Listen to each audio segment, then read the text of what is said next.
Welcome to today's episode of the Capstone Conversation. I'm your host, Jared Asch. Today we are diving into GovTech solutions. How is AI transforming the efficiency in local and state government across the country?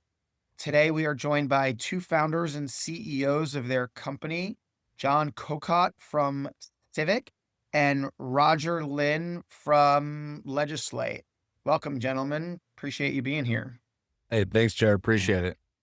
John, tell us a little bit about your background and give us a brief overview of what the company and the product does, and then we'll have Roger do the same. Yeah, I was in the Navy for 10 years. I was a helicopter pilot for 6, and then I spent 3 years working on Capitol Hill for Navy's Office of Legislative Affairs in the Senate. Then finished my career, was the airport director on an aircraft carrier before getting my MBA from Wharton and starting Civic in fall of 2024. And we set out to solve at Civic the problem of correspondence, the messy inbox, handling service requests and casework from end to end, and making sure none of the data, none of the potential positive outcomes for constituents fall through the cracks. Yeah, that's what we're doing at Civic. We currently have 3 LOIs from offices on Capitol Hill. Are evaluating with 6 different state legislatures, talking to multiple cities, and also talking with a few federal agencies to implement our platform, Civic Revere, across the country. Great. And Roger? Yeah, no, super impressive. My experiences, I started my career helping during COVID, helping this small, medium businesses in Puerto Rico to generate online revenue because of the COVID shutdown. They were killing businesses. And after that, I joined Amazon for a while. And after Amazon, I started Legislaide. We were one of the first in the world that used an AI to draft legislation, and it actually ended up passing. So now the main problem that we're solving is that state law changes every single year, and local laws simply aren't keeping up. So that means there's a lot of hidden local law, non-compliant local laws that are out there that people don't know about. And we are there to detect them and help local governments update them before other bad players finds them. And because these non-compliant local laws are all potential legal liabilities or having local governments missing out on revenue opportunities. So this is a really big hidden problem, and now we're just uncovering it. So yeah, it's a very exciting space to be in and very relevant to the community that we live in. So yeah, very excited to be here. And so, Roger, just so I understand, is the city your customers and it's helping them streamline changes to state laws that they need to then comply with? Okay. Yes. Our clients are local governments, and we essentially help them update their local laws in order to be compliant with the state law changes. Got it.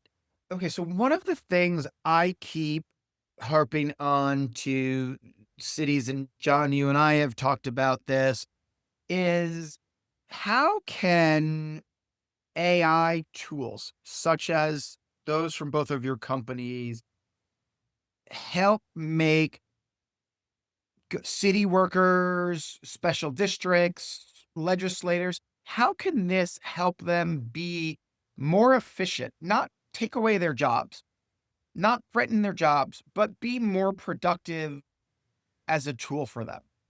Roger, maybe if you could start and then John. Yeah, absolutely. So first of all, every single change that the state law mentions, it is completely depends on the context of each community. Within our software, what we do is we flag the issue, but based on the context of the city staff, planners, city attorneys, city managers, clerks, gets to decide if that's an issue or not, or how they want to resolve the issue. So domain expertise is fully involved in the process of updating their local code. So what we're just trying to do is to streamline the parts that can be streamlined, like research, drafting, compliance review, and preparing for the materials for the codification. And we're not a codifier either. We really want to rely on the experiences and domain expertise of local government staff. John?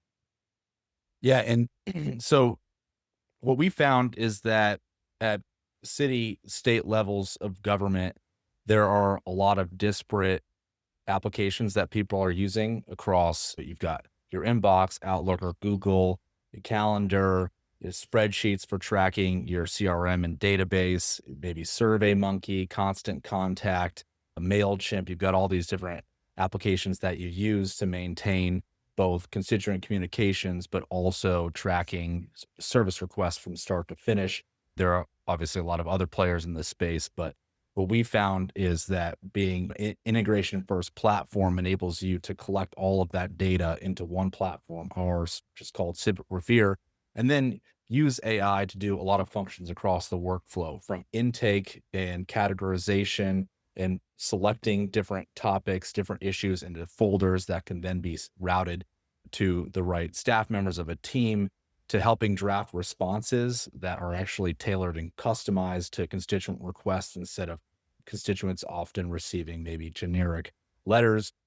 And at the same time, being able to use a natural language chat feature. So we'll call it an internal chat bot that you can use to ask questions against the entire context of your office. So a question might be, when was the last time we met with John Doe? And that's something you would have to go look in your calendar, look back through your inbox, maybe find some meeting notes that you kept on a notepad or on a document in your computer.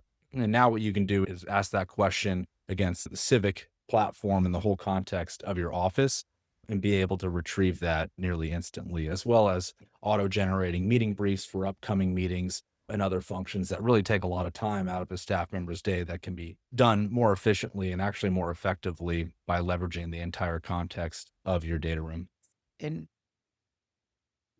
a lot of government agencies are concerned with privacy.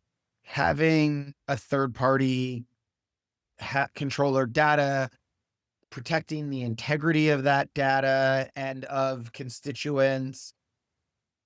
Can you both address that? And what are some thoughts that they should consider? Both how your companies do it and what should government agencies know about in protecting their data? Yeah, Roger, I'll kick it off. I'll be quick here. So how we've designed the system is to be basically closed architecture, all contained within Amazon Web Services. So AWS, all of our models run locally within each segmented instance of a user. And all the models that are leveraged are on AWS Bedrock. And so that enables us, all those models are cloned instances of the original model. So none of the data is being used to train. Of course, we ensure that all data is owned and retained by our client, the office, and none of that is used, of course, on our end as at Civic for training or any other purposes. And so that's how we've really architected our system in our company. And I think that's been quite effective. And it really ensures that offices can feel safe and that their data is not being, let's say they were using another foundation model, the data that they're putting into that is not being, well, one, released into open source, not going back to train foundation models that could be potential leak. Yeah. And John has a very comprehensive approach to privacy, and especially that you manage the inboxes. The privacy is one of the most important things. For us, we look at it a little differently. Obviously, we have the default, hey, no data that goes into our model goes into a public training database, so no one can access it. But for us, what we're really processing are all public data. These are public laws that gets passed, and these are all online as public resources. And the problem that we're really solving here is things that people can't see yet. As in, there are hundreds of thousands of dollars of legal liability. Millions of dollars are missing out on revenue, grant money that local governments just don't even know about. And the biggest problem that we see is that this has never been on top of many people's mind. If you ask any local government staff or agency, hey, is updating your code on top of your priority list? It's not. And it's because no one has been after them on these issues. And no one's really looking at thousands of pages comparing to tens of thousands of pages. That is something that is extremely difficult for humans to do very comprehensively. So historically, there's a lot of city attorneys that look at these data and they don't look at it comprehensively. A lot of normal practices and are have been, oh, this city changed this specific law because of this state law change. Therefore, I copy paste into my local law because no one was able to actually humanly do a comprehensive code review. So now AI is able to do this. It's not just us that can recognize these legal gaps. There are a lot of other companies that can also detect legal gaps. And we're the first one here, and we want to make sure that local government are able to fix these gaps before the bad players finds them. And it is actually no knowledge that there are AI companies specifically out there trying to find class action lawsuits and trying to help plaintiff law firms to find class action lawsuits and plaintiffs to make that easier for these law firms. So these are all very important things that local government needs to worry about, because when local government gets sued, it's not just reputation that they're losing, they're taking a huge financial hit and operational. Because in the background, when a lawsuit happens in the discovery process, that is a city clerk or a city that needs to hire multiple staff to retrieve every single record about this specific topic. And they have to go through every single one, redact every single one. So it's a huge operational toll and financial toll on the local government. And I don't think any local government would like lawsuits. That is the problem that we're solving. And at the state level, I think a lot of state law changes, this state legislature doesn't really notice that local laws are not reflecting the changes that they've been discussing every single year as well. So it's a very relevant issue across the United States. And this is really the first time that AI touches this subject. And yeah, we want to make sure that local law does keep up to date, because it is an extremely time consuming process and resource intensive process. I think that's really interesting. I want to pull out that part about what the law firms are doing and how they're using AI. It's almost needs to become a protective mechanism right now for compliance to starve off these lawsuits. I can't say it's okay, the criminals are advancing technology, so law enforcement needs to here, but you're creating liability for yourself here. It sounds because the other side is arming themselves faster, waiting for you to trip up. Is that is my illustration right on there and what you're seeing, Roger? Could you say the question another way? Yeah, so it's like the law firms are looking to take advantage and are using AI tools to do research at a much faster clip to vet to see if cities are in compliance. And so if cities aren't complying at a faster rate than they ever have before, they're opening up liability for it, right? Correct. Yep. Yeah, I think that's fascinating. I know a lot of cities in California right now are dealing with, or actually across the country, are dealing with compliance on accessibility, and that the Justice Department has deadlines around vision impairment and is enforcing vision impairment, document accessibility, hearing accessibility.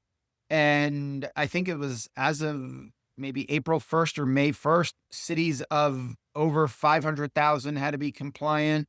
But now it's going to start rolling out to cities 100,000 and then smaller in the next year. And so this sort of fits into that compliant mold, right? Yeah. And traditionally, these are the issues that people look at, the big issues like gun control, sanctuary cities. But now there's a lot more normal issues that are being surfaced. For example, parking citations, the contest of parking citations being extended, and cities don't know that. And that's liability. Even small issues like that. In Washington, there's a public safety grant that's $100 million from the Washington legislature, and the local government needs to comply in terms of their policy in order to apply for this grant and the tax increase. So, these are all of things that we could help with. And right now, because it's humans are doing this, it's really hard to read line by line and reference specifically to the state code sections or policies that they need to comply by. It's a very difficult, time labor intensive work. So that's why, like, I think machine is perfect for this kind of work. John, do you want to build on that at all? So I would say, as far as being able to quickly synthesize changes in legislation, that is a component of our platform. As far as, this is more at the state level and federal level. We're certainly not doing what Roger's doing as far as understanding local level statutes, but our platform does enable a staffer to really quickly reference, if it's at their state legislature.gov website, or if it's in Congress, congress.gov, be able to pull the original bill text, be able to pull the historical context plus the different talking points on the politics side, and really have those at their fingertips. That's a component that we do offer. Yeah. And John, I really see you as a communications tool in some way. Is you are helping streamline and provide data and mapping even to requests coming in. Yeah, absolutely. So let's say a resident or a constituent messages about a certain topic or even a piece of legislation at the state level. Our system already has an underlying taxonomy for all those topics. And if a team has mapped out, okay, who are the people who are the owners of those different folders, whether it's potholes or signage or whether it's HR 1000, our system will categorize and route those to the right person, making that triage function a lot easier. And then also give them the tools to more quickly research the topic at hand and generate a response and actually initiate if it's related to a service request or casework, initiate that case. And then additionally, having all the underlying or the associated agency contacts, local, state, national level agencies, having those contacts in the system and really easing that process of commencing the communication and then managing that. And where we're going is actually phase two for the platform is actually taking that to the agentic level. And so keeping the human in the loop at all times, but at the same time managing AI agents who can be essentially caseworkers to actually increase the throughput and the volume of service requests that can be completed. Yeah, and to add on to what John's saying, what John is working on is actually usually the top of the list for a lot of local government staff because their priority is to make sure that they provide good service to the citizens, residents in their community. This is why John's platform is extremely important and to respond to residents. And because happy residents means more residents wants to move to this community and wants to contribute more value to the community. And that's why really doing legal analysis of your code was never on top of people's lists. And that means there's a ton of local government. And we talked to a lot of local government staff, city attorneys. A lot of them cannot confidently say that all their codes are up to date. Almost none of them have said that all their codes are confidently up to date. And we've actually done some proactive scans across municipal codes against state codes. Unfortunate to say that most local governments in the United States have outdated post sections, are in current legal liability. Hopefully what John is working on is really important. And what we're working on is something that is it's very foundational. And both of us are working on very foundational things for the community here.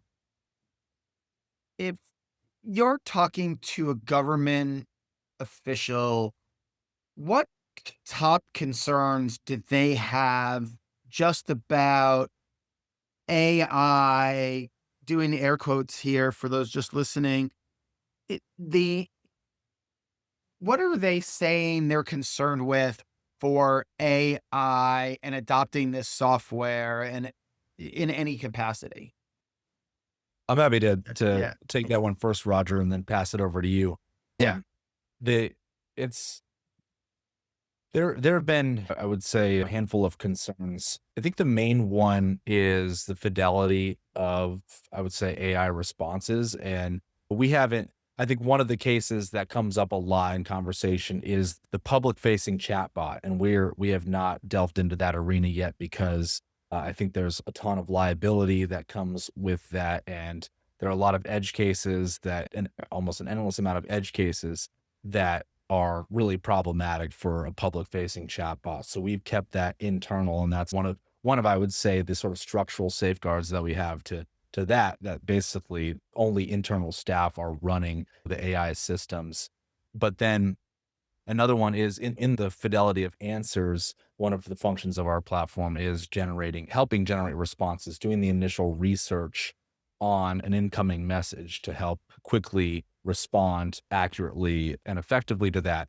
And I think one of the concerns there is certainly, okay, is the data that we're getting accurate? And I actually think that's one of the advantages of our system is that if you ask us, let's say one of the core foundation models, which doesn't have necessarily a prescribed context of government and of your office, you're basically turning to the ocean of information to try to find an answer. Whereas our system is much more pointed on your internal data as well as open source that is germane to government, to local, state, and federal sort of topics and legislation. And I think I would say one of the advantages of ours is providing that accuracy in answers. And yeah, Roger, you got anything? Yeah. Yeah, of course. We started Legislaide in 2023 when essentially a few months after ChatGPT came out. And initially, people don't really understand AI that much, especially local government staff who every single day they're doing stuff that are much more manual, a lot more close to human.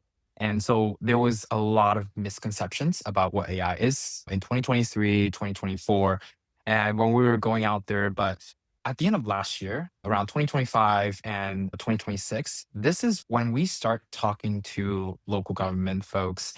They gain a lot more trust and they've gotten a lot of education from organizations, municipal leagues, other city managers, ICMA, and every conference I went to in 2024 and 2025 had probably one third of their events as AI for local government and for different roles. And it was really interesting to see how people are getting more educated on the concept of AI. And like now I talk to local government staff. I'm like, oh, have you used ChatGPT before? 2 years ago? No, haven't. And everyone now, default answer is yes. Oh yeah, I've also used Claude. Well, I've also used Gemini. And it was really impressive to see how everyone is starting to adopt these tools. And in 2023, 2024, one of the biggest phrases was that one of the biggest fear from local government staff was that, hey, I don't want AI to replace me. In fact, I was talking to one of my first demos was with some local government staff from a labor union. And we got on the meeting. It was very much, oh, you're AI. And he just stopped paying attention to us. It was literally looking to the side. It was like, I won't say, but it felt a little bad to be disregarded like that. But these days, in the private sector saying is that if you're not going to use AI, you're going to get replaced by someone who's using AI. And this is a very interesting topic for us as well, because what we do is we're essentially reviewing local laws and updating local laws that impacts everyday life for anyone that lives in a city. And it's funny that most citizens have no idea what their local laws are. And it impacts the roads we drive on to the school our children goes to. And these policy decisions needs to be made by a human. Humans are the ones that listens to resident feedbacks and wants to actually create benefit and contribute value for the community. And so human in the loop is very built into our entire process because it's very important. And public engagement is also very important. So yeah, generally the concept of AI has evolved drastically in the past few years. And I think looking forward, we're not just going to be looking at AI anymore. Every single business is going to be using AI and they're not going to say that because it's going to be so integrated with every single process within businesses, within every function. Anthropic and OpenAI just announced an AI service firm. As in, they would partner up with private equity firms that have purchased HVAC companies or construction companies throughout the throughout the United States, there's all types of companies that private equity companies own. And essentially, Anthropic, which is Claude and OpenAI, are going into these private equity firms and partnering up with these small, medium-sized businesses that they've acquired and implement AI into every single processes. So now AI is already default in all the businesses and all the functionalities. What is next? The next, in my opinion, is robots. And how are we going to deal with that? That's a huge change to how cities going to work. Because I think 10 years ago, there was you only have 3 to 30 electronic devices in your homes. I think in the next 5 to 10 years, we're going to have 3,000 electronic devices in our homes and maybe robots roaming the streets. And they are already. These robots are delivering food, drones are delivering groceries. Anyways, I think I'm going too far here, but Jay, go ahead. No, Sam Altman said it would save a lot of power for the world if you stop saying please and thank you into ChatGPT. He's the CEO and founder there. But you know what? I have this irrational fear, I might edit this part out, that eventually it will become Skynet. And so I at least want to be on its good side. Yeah. Every guy of the right generation understood that joke. But I think you're right. People have come in here and have talked about how 40% of your day already, if you are a typical white collar professional job, could incorporate AI to make you more efficient. And the jobs that are being let go, I'll even just talk about the robot example, is what are they going to do? They're going to come and sweep the sidewalk. So sweep the robots. I'm talking to a company that are building robots to sweep sidewalks. That's not the job that a lot of people really want in today's day and age. So could that person now become a robot repair person? They're going to get paid more for their value. And so the goal, I think you're saying in here, is how can we incorporate this technology into what you're doing to make those workers more efficient? And John, you laid that out really well. And just, hey, a constituent wrote in 15 times about fire safety. So if we have a bill we're creating about fire safety, are we proactively letting this constituent know about that? Right? And this is a way to track it without tying up bandwidth to your staff, but making them more effective. John, you want to keep building on where we're going here? Yeah, exactly. We're finding, to go back to the street sweeper example, or if we were to go further back at one of the references I really appreciate is from, I think it was around 1905, early 1900s was when the Treasury adopted counting machines, and everyone freaked out because one, it was, I guess, replacing that job, but at the same time, people thought there's no way that a machine could ever count as well as a human. And obviously we found that's pretty ridiculous in 2026.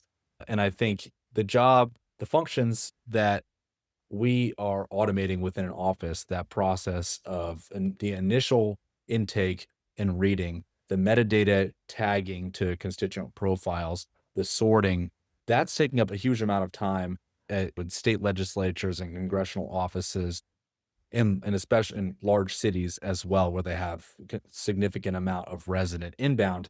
And that's a job. In automating a lot of that, you free up time for those staff members to actually focus on higher priority, higher, I would say, intelligence tasks that are actually also more rewarding and and I'm pretty confident in saying that it improves the quality of life for staff to be able to leverage these tools. And it also improves, I would say, on the other end in receiving, if you're able to notify a constituent. Right now, there's just a massive amount of data at all levels of government that isn't really being leveraged. Updating someone on something that's happened in their neighborhood based on 311 complaints, or just basically sending out notifications based on certain activities, certain updates within the city on someone's block. That's data that's really tough to manage. And that's an amazing task for AI, is to be able to synthesize all that data. Where does this person live? Have they previously contacted us? What do they care about? Putting all that together and then being able to send tailored messages to people is, I think, really powerful.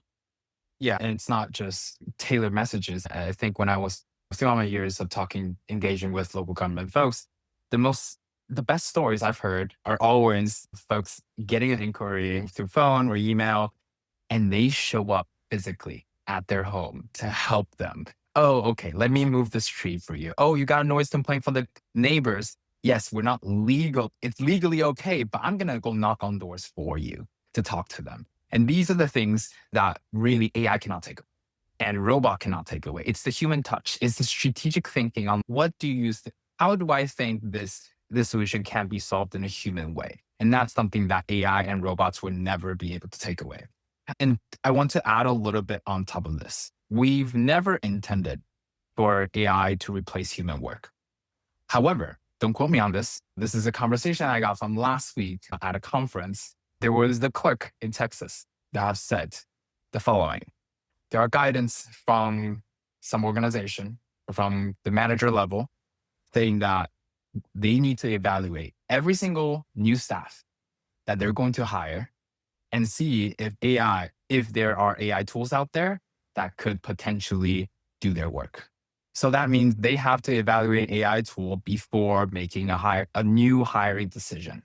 And that's a very scary place to be because I've been in the GovTech space for quite a bit, not city clerks. These local government folks are dealing with residents all day. They don't know what use cases are out there. And now, one of the most important thing for local government, which is making sure that there is human connection, that decision is being tempered. I don't know. I don't support this sort of guidance, but I think this is something that local government folks definitely need to start thinking about and prepare for because this is a huge hit. This is a huge hit. It might start in Texas, but it might have started somewhere else. So yeah, that's what I'm going to say on this topic. Yeah. John first, and then Roger, walk us through a use case. We're talking about efficiency, data. Walk us through an example of how your products have been utilized and will make somebody more efficient or solve a solution. Yeah, so I'll take the 311 complaint example. Someone calls or submits a complaint on 311 right now. That's a system. It's quite robust. I would say it is powerful and useful, but it is in the case of New York City where we're running a pilot right now. That data goes into a database that is full of thousands and thousands of requests, resolved, unresolved, and the loop is not closed there. You don't really have any recourse to then complete the next step, which is to say to the residents in that neighborhood where there is, say, a failing sidewalk that needs to be repaired. What our system does is it can take those 311 requests. We have an entire module for this. Those requests come in. We have a constituent database for people that live in that neighborhood. The user of our platform can then connect that request to the neighborhood, send notifications to residents within that neighborhood, track it from start to finish, say, okay, here's the issue in process. It's now complete. And now outbound to these people saying, this is what the city did. And is there any follow-up that you would like from your city? So closing that loop and then taking that to the next level, we can actually map, I'll say one thing we're exploring right now are flooding, pluvial events in a city. There are people reporting flooding after storms on 311 saying there's flood water here, need help. We can actually map in a city with all those requests. We can map where the floods are happening and actually help cities detect for future rain events where flooding is likely to occur, how that flooding is evolving over time, and better prepare cities in that way, leveraging data. Yeah. Yeah. Go ahead, And I Jen. was, before Roger goes, I want to share, I was talking to a congressional office and they say they get so many complaints that aren't even geared towards their office because people just know their congressman or their city. So they don't know, oh, that's a county issue, or, oh, that's the sanitation district, which is a special district thing. And some cities have their water district in trash. Others, it's different how it's organized. And so that's interesting. It also just allows them to track that and pass off the request, but not brush off the constituent, right? Because they're not just a customer, they're a voter. So Roger, go ahead with your use case here. Yeah, we want to break this very labor intensive process and time consuming process down to a very simple 3-step process. So number 1 is diagnosis, number 2 is amendment, and third is tracking. So diagnosis, we essentially takes the new state legislations, we compare against the municipal code, and it flags all the sections that needs to be updated or just have compliant issues. Local government staff could take a look at it and see they want to resolve it, how they want to resolve it, and that's the resolution part of the process. And lastly is tracking, because what we found is that because we're going to find a lot of hidden issues that have never been uncovered before, it oftentimes warrants a co-rewrite. And that co-rewrite is going to a local government essentially is going to see a lot of local codes being changed. And for a local government that have not gone through that for a long time, usually 5 to 10 years or so, they're going to be pretty overwhelmed. So we want to really make that process easy for them. So we do provide a tracking system that helps them manage and see who is working on what code section, because everyone is working on the code section. The planning department is working on the housing, and then the public works is working on the recreation, the park section. A lot of moving parts within local government needs to be tracked. So that's what we do. And to go back and touch on the amendment section, what we do is prepare the materials drastically faster. For every single code section, the materials that usually requires is the ordinance, the amended code section, as in the proposal, and lastly, the staff report / memo that supports, hey, what kind of research did I do on the ordinance, the reason why that we're doing this. And these materials usually take weeks, if not months, to do. So we are able to produce that within 10 minutes of you sitting in front of a computer.